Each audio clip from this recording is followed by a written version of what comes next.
one here is that we want to get push, and then after we get that push, we want to poke them. And then after that, we want to capitalize on it. So that can look like getting a kill, or getting turret plates, or getting vision. So you then have options after that. But these are the steps we want to take, so let's do them right. Let's see. Not leashing is fine.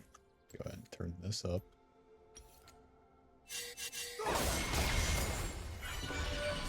Ready? So we got the poke onto Yasuo, but what you can be doing here is hitting the minions. You're too far back.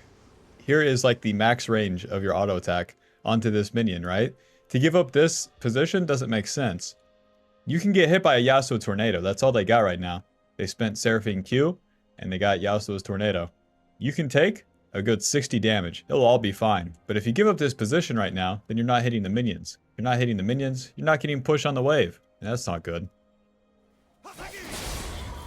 So as your abilities are on cooldown, you can really just be auto-attacking the closest minions, which is usually going to be the melee minions. And then if you're hitting those, once the melee minions are dealt with, then you can hit the enemy champions. But until then,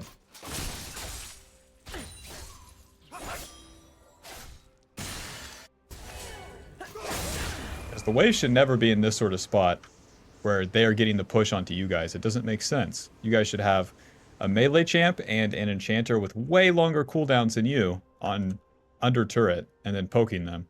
One thing with Seraphine's abilities too is that they have these long cast times. So if she's casting them from a defensive position as you guys are pushing the wave into them, then it's going to be harder for her to hit those abilities. So step one, push, pretty much failed. So since that is failed, now you're kind of stuck.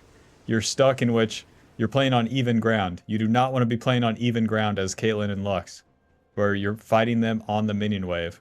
Why? The minion wave is going to deal pretty reasonable damage to both of you. You both don't have great amounts of sustain. And if any big mistakes happen, then it turns into an all-in. And all-in is also not in Caitlyn and Lux's favor. You'd much rather be taking short trade into short trade into short trade into another short trade.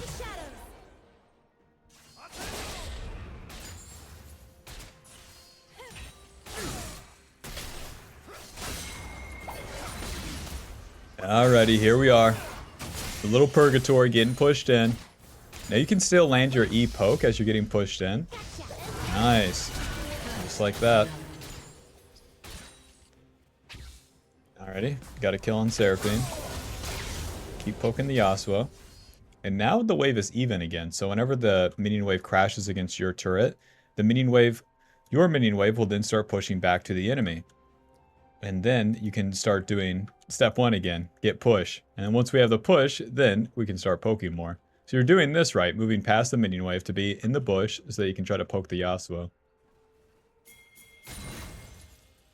Here I would put 2 points into the E, really empowering the poke. You had already killed Seraphine, so you don't need the shield for trading against a melee champ. And by not putting 2 points in the E, you're missing out on damage. You'd go from 65 damage to 115. As well as lowering that cooldown so you can get more of the E's off. Basically, anytime that E is up, you better be casting it too. This guy is just here for the taking. Poke your head out of that bush, throw an E. So that the next one comes up, and then the next one comes up, and you do it 3 times, and that guy is probably pretty low on HP.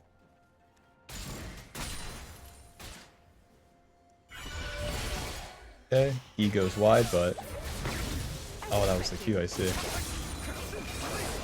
And now you're trying to crash this wave. You being here is only hurting the Caitlyn. You need to be on top of her. It doesn't make sense. Yasuo can dash through the wave. If he does that and moves past his wind wall, then you can Q him. But from this position, you're playing it way too safe. Imagine if you're Caitlyn in this spot, you basically don't have a Lux on your team. So, you need to be comfortable with playing along this line. You're basically full HP. You have health potions to spend. It's fine. It's fine to take some damage right here. But playing too safe is not fine because you're giving up the position. The position allows you to poke the enemy, get push on the wave, and then you can capitalize on it by either resetting, spending your gold, or hitting the turret and getting the turret plates, aka more gold.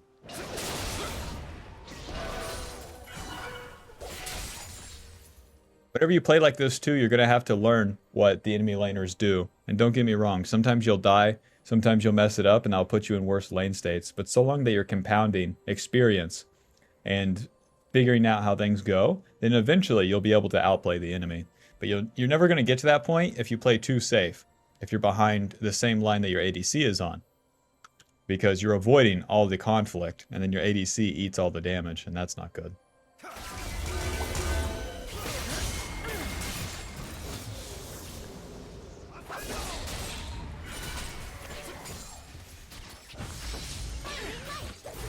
Okay. We land the Q on Seraphine, but then throw the E at Yasuo. You get pretty good poke. It's better to focus one champion, though. You only have so many abilities. And we don't have biscuits either. Alrighty. Laning phase is done. Well, this turn of the laning phase is done. Both you and Caitlyn have a lot of gold to spend, so it's fine to use your E on this wave to get it to crash, and then once the wave crashes, you guys can reset. Although these guys are pretty low, if you stay any longer, then it would cost you. Or at least it runs a risk. The enemy jungler is showing, but still, you might just end up in a spot where eventually you and Caitlyn are out of mana, and then the enemy just wins. So,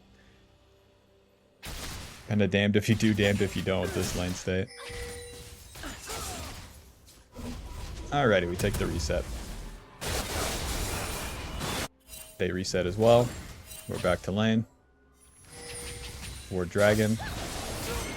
And as we're warding dragon, we get caught out. Now, if you want to ward dragon, this is an easier way to do it. So, this is your guys' vision right now. It'd be totally fine just to ward here, because whenever you move out of lane, you're going to be giving up XP. XP on a cannon minion wave is not acceptable. You can't miss that, because you're not going to get to level 6 at any reasonable time.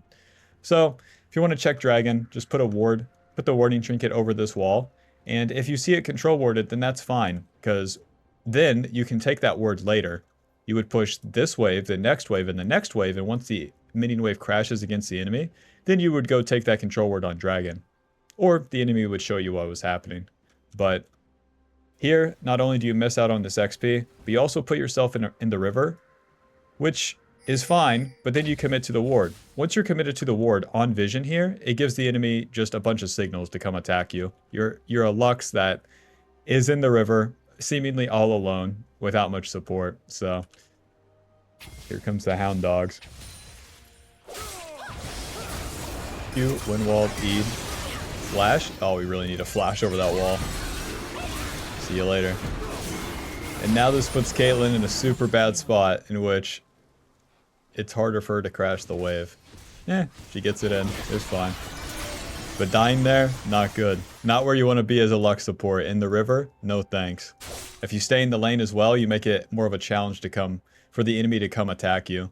Briar would have to flank. She'd have to spend the time walking from her jungle into bot side, then flank you from the tri-brush, and then get through your E, your W, your Q, Caitlyn traps. It's a lot harder of a challenge for her. Step 1, get push. Step 2, poke. Alrighty, the wave is crashing. We can still do this, Bob. Stay focused, as this wave is then, as your minion wave is going to bounce back into the enemy. Please, let's push. And then poke them. Okay, Q, E. Next wave is here. Stand right where Caitlyn is, along the same line. Auto attack those melees. Please. E is up. Now imagine you're further forward, and you're standing right here. The second that Yasuo or Seraphine moves far forward enough, you can throw your E. But if you're going to throw your E now, then you have to move into position. Therefore, that costs time. The enemy sees your intention. They can move backwards. So by standing on this neutral line, not only do you give yourself options to hit the minions, you also give yourself better range to punish the enemy when you cast an E at them when they go for a CS.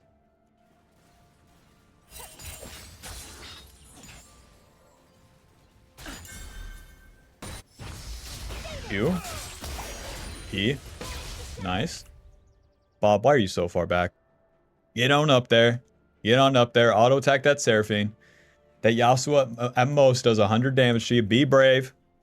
So long that you're standing right here, you can always back up, you know? But if you're standing right here, you're never, just too far away. Alrighty, we're poking, but we're not getting the push. Q. W. E.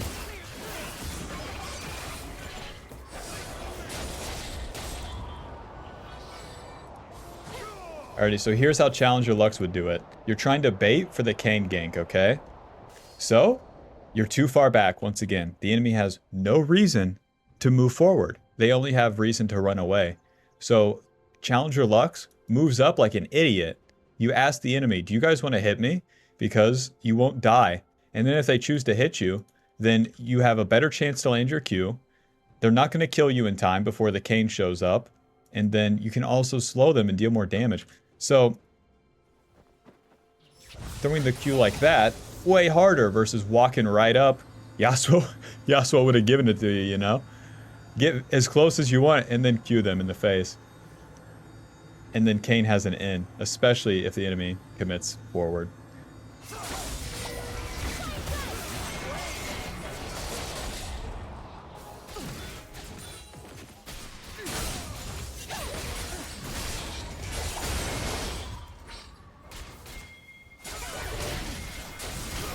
Alrighty, the enemy bot lane has got through the hardest part in which they get to level 6 on Yasuo, so that's going to make things harder for you now. You guys haven't punished them enough to where they're weaker than you. Again, they're on even ground, so then that's not the spot we want to be in. Land the poke on the Seraphine. Now with Yasuo's level 6, we do have to start kiting things out. He lands his knockup, that's fine. We got to use our W and then E. Q. E. Okay, good damage.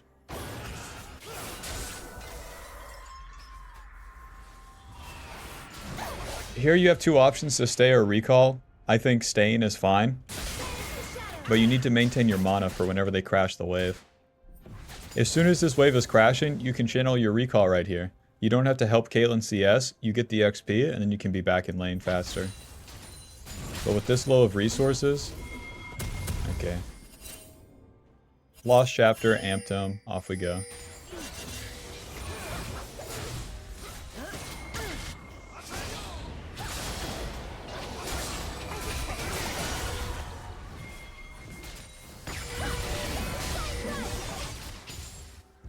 Okay.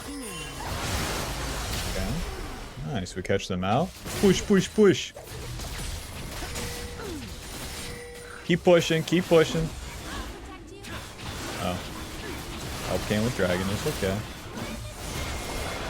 Back to lane. Kayn ganks.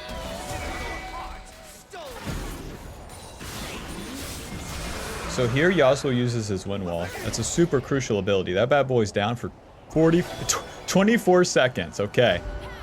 So, you're not under threat anymore. With Kayn moving in, you're fine. You're moving forward, this is good. This is good. And then, you need to cast your abilities before you get hit by the Seraphine ulti. So you can Q here, or Q there. Get exhausted, okay, no problem. There you go. You gotta cast any of these abilities a little bit faster.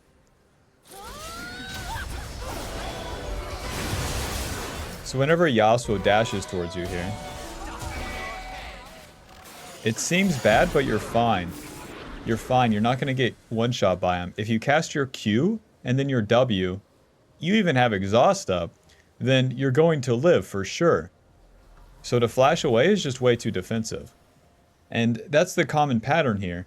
And I know that the reasoning from that is that, you know, you're scared. We don't have the experience on it. But I'm telling you, the only way you get over this is by playing it neutrally. Not playing too far defensive and not too far offensive. These are the spectrums people usually fall in. To play in the middle, somewhere around here, is going to make it so that you have options. And sometimes you'll choose the wrong options, sometimes you'll choose the bad ones, sometimes the enemy will outplay you. But from that position, you can outplay the enemy, and you build up a little bit of something. So imagine, Q, he's stunned. W, you're shielded, he's not killing you. And then you could E, auto, he's dead. Alrighty, clean him up. Whoa, you guys don't take turret? Guys, listen, you could have at least gotten these 2 turret plates, but it is what it is. Back to lane. Lost chapter. Zazak's, what is this called? Zazak's Realm Spike. All right. More damage. You do want to be careful with completing the Swordpin boots this early. You're going to delay the completion of your first item by a lot. So, I would rather just have the full item completed. Have way more damage.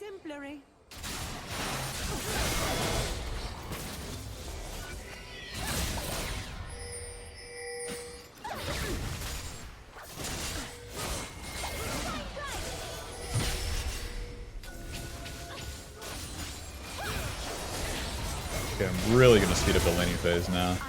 We're just watching a whole bunch of the same. Poke the all-in, the enemy doesn't commit, they die. Take turret. Reset, welcome to mid-game. Now as you go into the mid-game, your main job remains the same. You get push, but now with the push, instead of poking, you then, for the second step, want to get vision. With that vision, that will then allow you to do the third step, which is poke. So as you and Caitlyn are mid lane, you want to crash this wave. Once the wave is crashed on the enemy turret, then you can go ward. This is where your control ward is going to be. This is where you want a vision ward to be so that you can spot the enemy in the jungle so that they can't flank you. And then same deal on the right side here. Control ward right here, vision ward right there. And if the enemy has push on a side lane, you can then ward your own jungle defensively. Ward right here so that enemy mid laner doesn't roam on you, for example. And then as you get the vision, step 3, poke. And then if the poke is successful, then that will allow you to take the turret. It will let you play for the objectives, which is the 4th step. The objectives are going to be the turrets, the Rift Herald, and the dragon.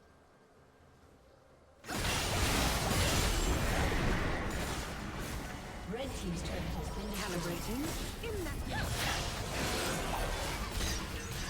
Even when you take the turret like this, you still want control ward about right here for pretty much same reason.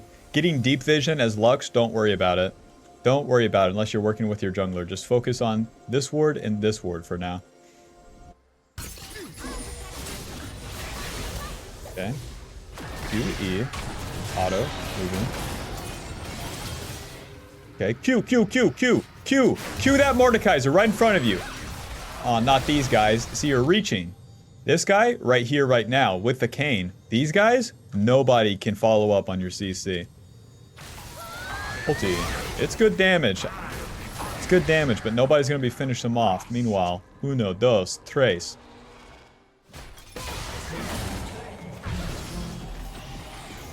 Okay, Mordekaiser is dead. Job's done.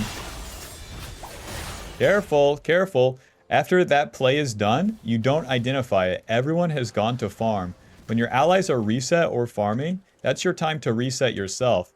You have 400 gold to spend. You can also refresh your warding totem. So, reset, back onto the map, and then, again, we go back to step 1. We get push, and then we go get vision. If you stay, not as good. You want to set up for the next objective. Congratulations. Congratulations. Just keep pushing, man. Never mind. You know better. Okay. Listen, the mid game's a lot better. If you can start dominating the early game in the laning phase, then you're really talking. Alrighty, you killed their jungler and their ADC. Follow your team here. Do Baron. Pushing and getting another kill doesn't help you. Why? We get the kills so that we can get the objectives. And then with the objectives, then we can push and get the enemy base. Handwriting looks great. Alrighty, your team takes Baron. We reset. I'm going to go ahead and skip ahead here. So we get Baron at 20 minutes, and then I'm going to skip to 23 minutes. There's no turrets taken. So with Baron, you want to push with your team down one lane and take an inhib. Your job remains the same. Push vision, and then poke and get the objective. A big part of that becomes not getting engaged on and then counter-engaging as Lux come late game. So it's kind of like baiting the enemy forward. So at this stage, you could start trying to outplay them. Pretty much like this, man. So Yasuo commits in. Now, Ahri is the one Ahri is the one baiting because, again, just like in laning phase, you're too far back. You can be on the same line as Ahri and it's all fine. So they engage onto Ahri, and then you counter engage with the Q, the W, the E, the exhaust, and that's that. If you got hit by Yasuo's tornado and was ulted yourself, if you have exhaust, he's dead because you guys outnumber him. Whenever you have numbers advantage, it's fine for you to play on that neutral line. But if you're always defensive like that, these plays only happen when your allies do them for you. Whereas it should be you, the support, setting up the 8-in-1 mid laner.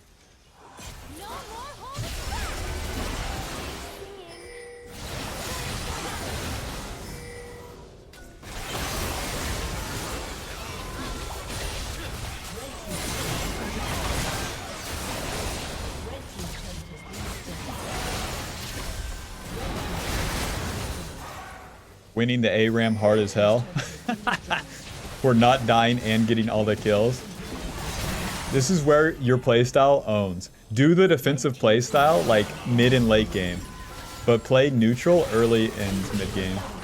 Early and first part of the mid game. Alrighty, GG. Alrighty, that's my thoughts. Hope that helps. Peace.